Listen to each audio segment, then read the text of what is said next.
ñoo ngi fi fas yéene jàng xasida gi nga xam ne sëriñ bu mag bi da koo bind wax ne samaytuha jaalibatal maraaxibi fi aajilin ka aajilin liraaxibi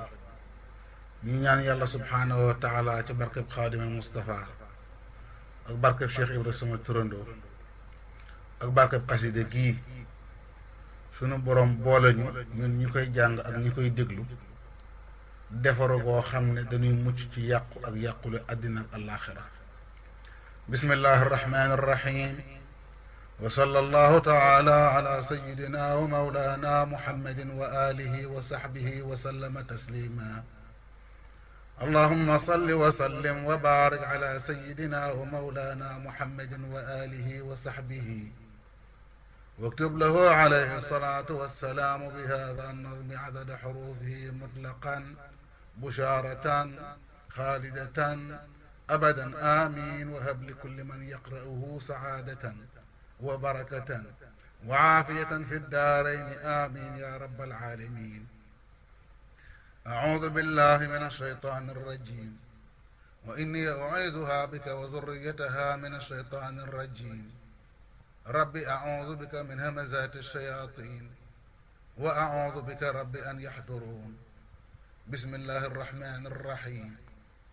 اللهم بحق وجه الله تعالى الكريم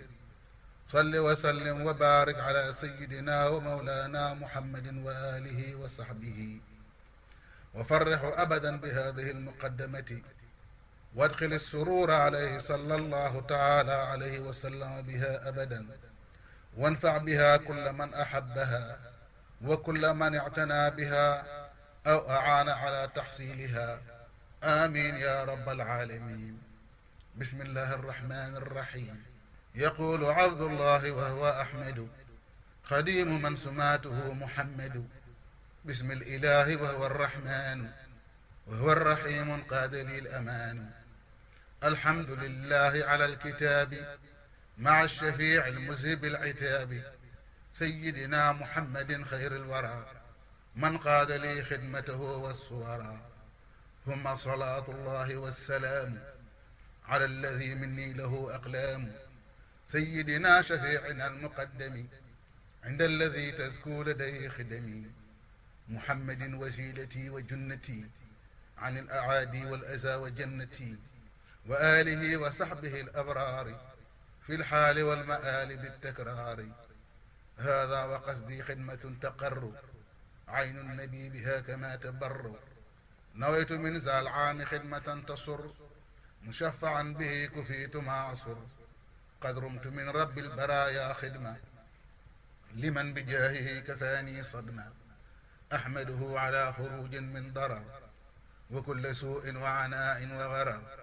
أشكره شكرا يجر زيدا بشر ولا يجر نحوي كيدا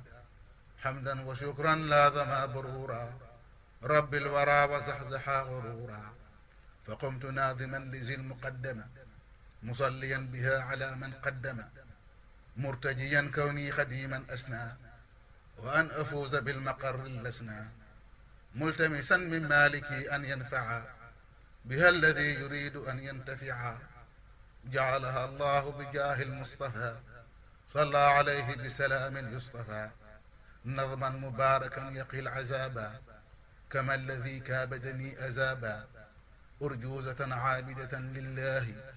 مع الكتاب ورسول الله سميتها جالبة المراغب في آجل كعاجل للراغب قد انصرفت للمراد قائلا